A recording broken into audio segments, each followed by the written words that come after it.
Nobody has a permission to go. Only you now. This is the ancientest place in Jerusalem.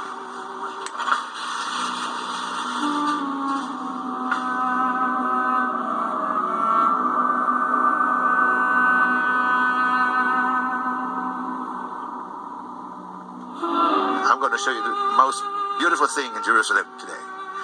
Not many people come down here. Not many people come down here. But we have a special permission, Yoel. You pulled some strings. I pulled some strings, especially for you. Yeah, and here we are. Exclusive access to what many have called the most important archaeological discovery of the 20th century. That's exactly how Professor Nachman Avigad, the professor who dug Jerusalem, that's how he declared. All his life he was looking for this wall. And he found the wall that shows that the city of David was a very large, big city of a very big kingdom.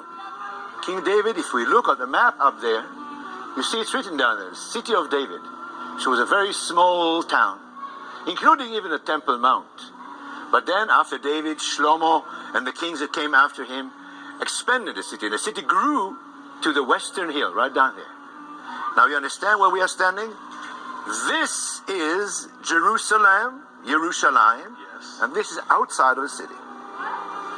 2,600, 2,700. 2,700 years ago. This is the red line that you see over here. Yeah. The wall that was built by Hezekiah. This is this wall.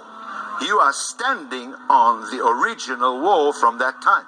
2,700 years ago, built by the one and only King Hezekiah, one of the good kings. One of the good kings, right? We're here right now. And we know the story of Lachish. You told the story of Lachish. Sancherib, soldiers the were standing Assyrian out Empire. there. The Assyrian Empire was standing out there, screaming to the Jews inside the city, give up.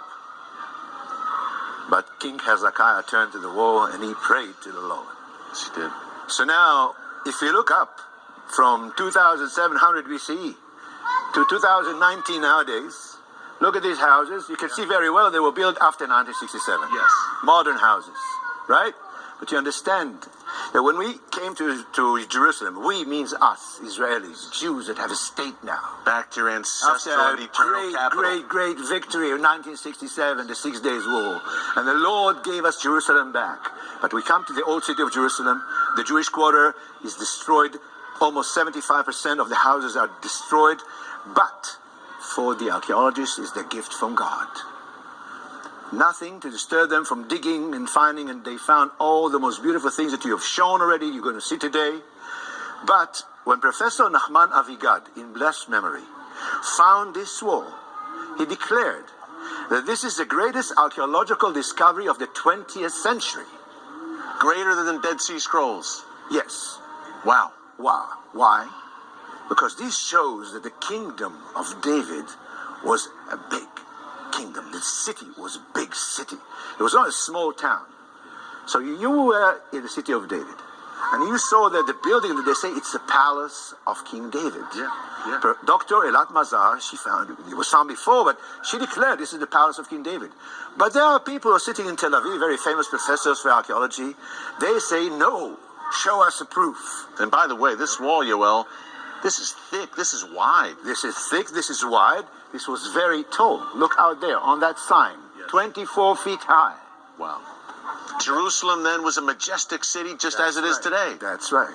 Just as it is today, and we hope they will remain that way and grow bigger. We are going to go from here to see a place where they bury the dead, the way they bury the dead, in the wall or near the wall of the walls, because we are going to walk on the walls of the old city of today, which was very similar to the walls of the old city of Jerusalem those days, and we'll see there, and we walk on the walls, and we see the city of Jerusalem from above, like we're seeing the city of Jerusalem from below here. Yoel, if these walls could talk, wow, what a way to start today's journey. They would scream.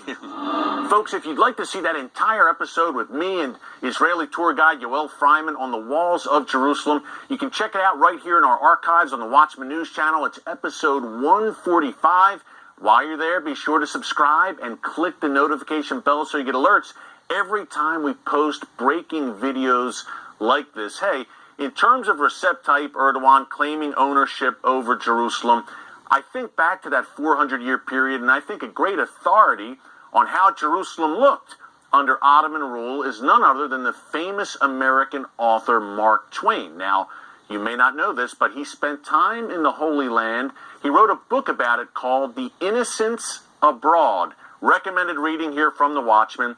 The Innocents Abroad, written by the one and only Mark Twain, famous American author who also wrote Tom Sawyer, Huckleberry Finn, some great books.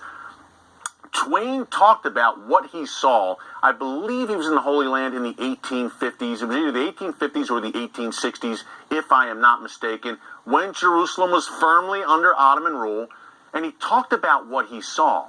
And it wasn't a very flattering account of what Jerusalem had become and what the land of Israel had become under Ottoman rule. Basically, in Twain's words, I'm paraphrasing, but much of Israel was barren and a malaria-ridden wasteland, and Jerusalem was downtrodden. It was not the majestic Jerusalem of old or what we see today in 2020. So check that out, The Innocents Abroad, Mark Twain. But hey, if Recep Tayyip Erdogan is saying that the glory days of Jerusalem were under Ottoman rule, he's sadly mistaken. The historical record and archival photographs, if you do a little digging on the web, prove otherwise. But